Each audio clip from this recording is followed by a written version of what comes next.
ಸ್ನೇಹಿತರೆ ನಮಸ್ಕಾರ, ನಾನು ರವೀಂದ್ರ ಜೋಶಿ.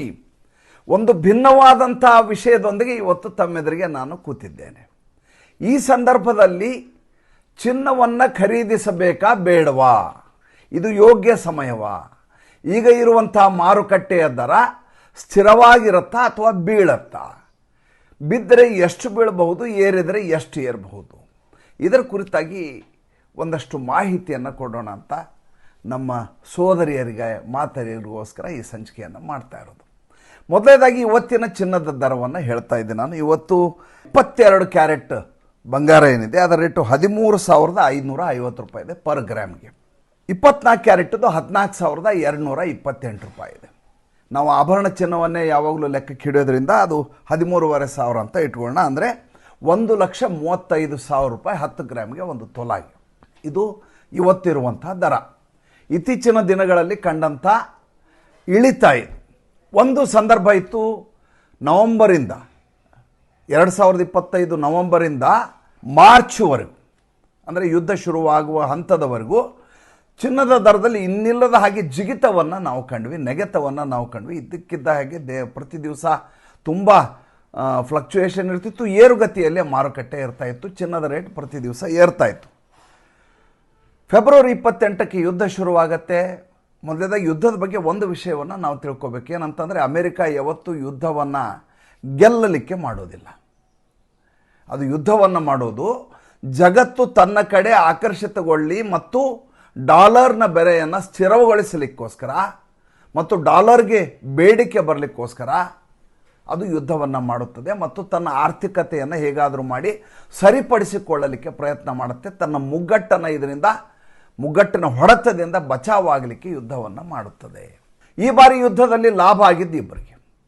ಒಂದು, ಇರಾನ್ ತನ್ನ ಶಕ್ತಿಯನ್ನು ಪ್ರದರ್ಶಿಸ್ತು, ಹೋರಾಟ ಮಾಡ್ತು, ದೇಶದ ಆಂತರಿಕವಾಗಿ ಭಾಳ ದೊಡ್ಡ ಮಟ್ಟದ ನಷ್ಟ ಆಗಿರಬಹುದು, ಆದರೆ ತನ್ನ ಶಕ್ತಿ ಸಾಮರ್ಥ್ಯವನ್ನು ಜಗತ್ತಿಗೆ ತೋರಿಸ್ತು, ಯುದ್ಧವನ್ನು ಗೆದ್ದು. ಯಾರು ಏನೇ ಹೇಳಿದ್ರು ಅದು ಸೋತಿದೆ ಅಂದರೆ ನಾನು ಒಪ್ಕೊಳ್ಳಿಕ್ಕೆ ತಯಾರಿಲ್ಲ. ಇವತ್ತಿಗೂ ಕೂಡ ಹಾರ್ಮೋಸ್ ತನ್ನ ಸ್ವಾಮ್ಯ ಅನ್ನುವುದನ್ನು ಸ್ಥಾಪಿಸಿಬಿಡ್ತು.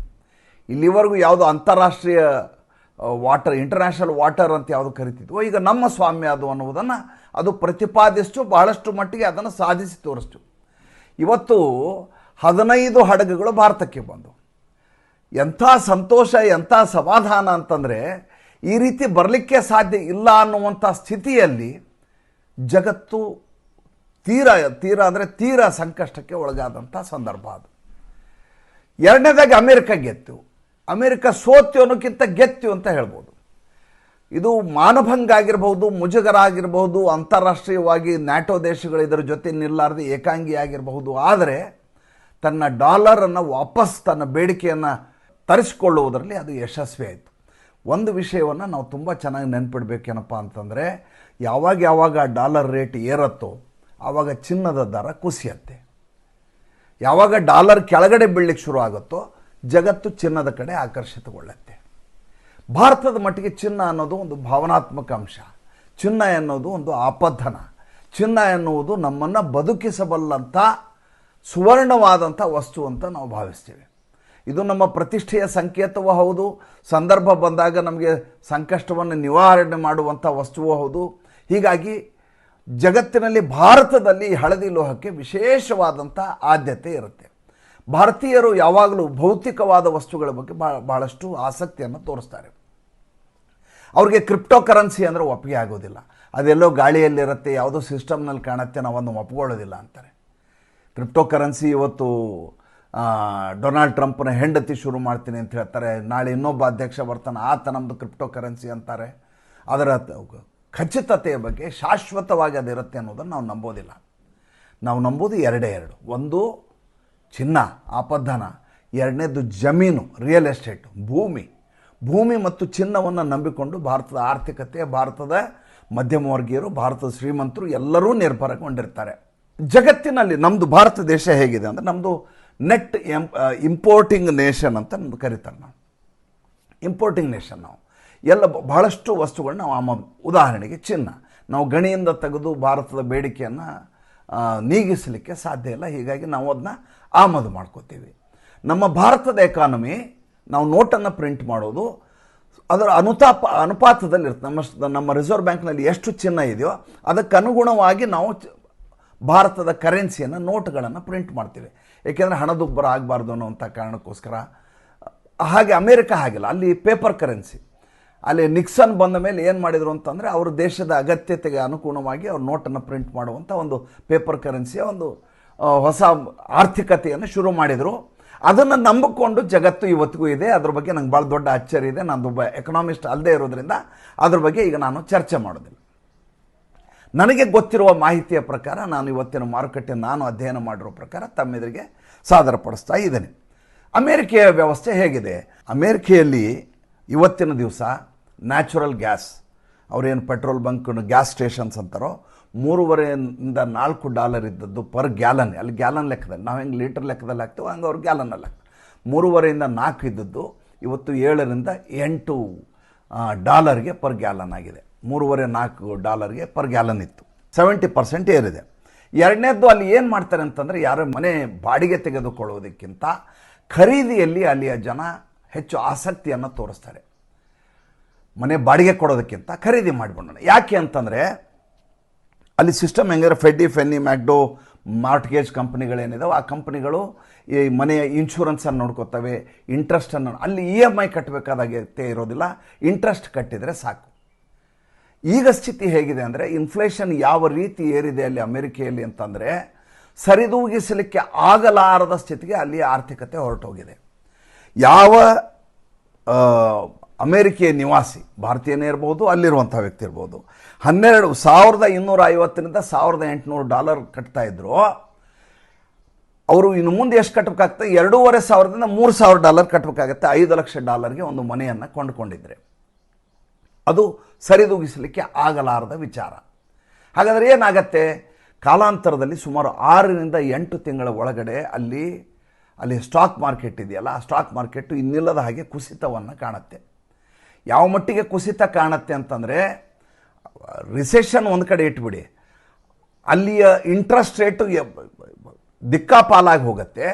ಎರಡನೇದು, ಯಾರು ಈ ರೀತಿ ಮನೆಗಳನ್ನು ಕೊಂಡ್ಕೊಂಡಿದ್ರಲ್ಲ, ಬಾಡಿಗೆಯ ಬದಲಿ ಮನೆ ಖರೀದಿ ಮಾಡಿಬಿಡ್ತೀನಿ, ಅದನ್ನು ಮಾರ್ಟ್ಗೇಜ್ ಕಂಪ್ನಿಗಳು ನೋಡ್ಕೋತವೆ, ಇನ್ಶೂರೆನ್ಸು ಅದೇ ನೋಡ್ಕೋತವೆ ಅಂತ ಇದ್ರಲ್ಲ, ಅವರಿಗೆ ತಮ್ಮ ಸಂಬಳಕ್ಕೆ ಅದನ್ನು ಸರಿದೂಗಿಸಲಿಕ್ಕೆ ಸಾಧ್ಯ ಆಗಲಾರದ ಸ್ಥಿತಿ ನಿರ್ಮಾಣ ಆಗುತ್ತೆ.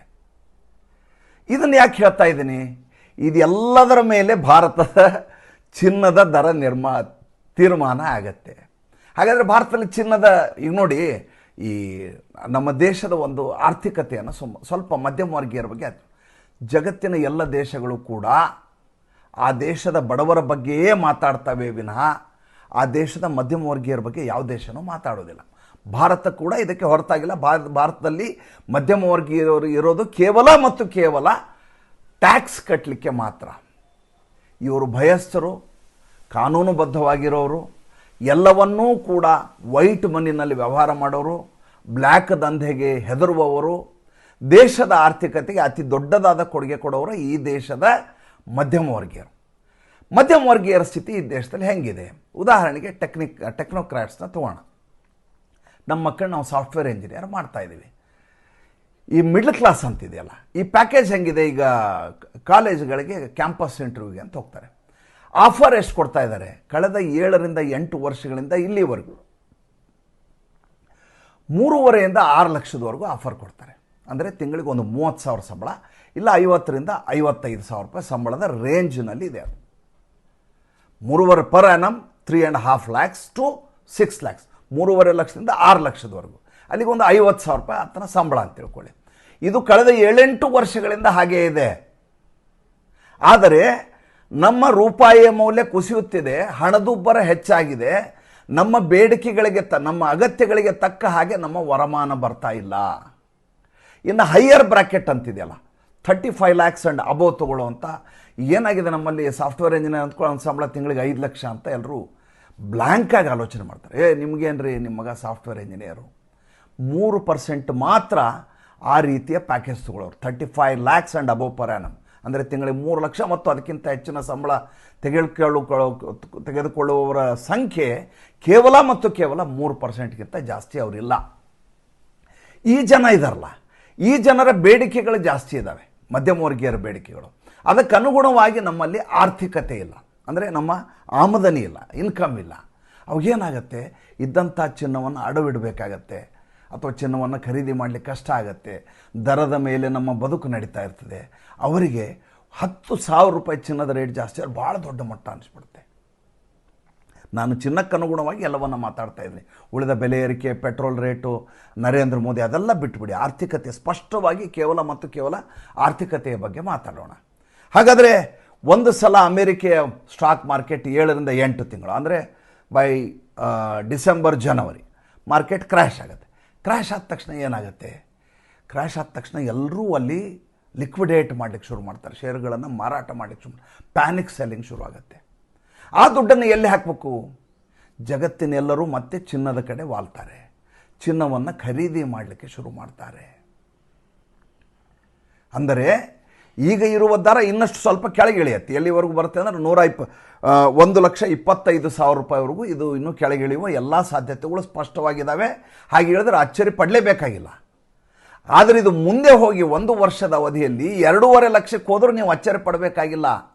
ಈಗ ಚಿನ್ನವನ್ನು ಕರಗಿಸಿ ಡಾಲರ್ ಕೊಂಡುವಂಥ ಒಂದು ದೊಡ್ಡದಾದಂಥ ಷಡ್ಯಂತ್ರ ಯುದ್ಧದ ರೂಪದಲ್ಲಿ ನಡೀತೀಗ.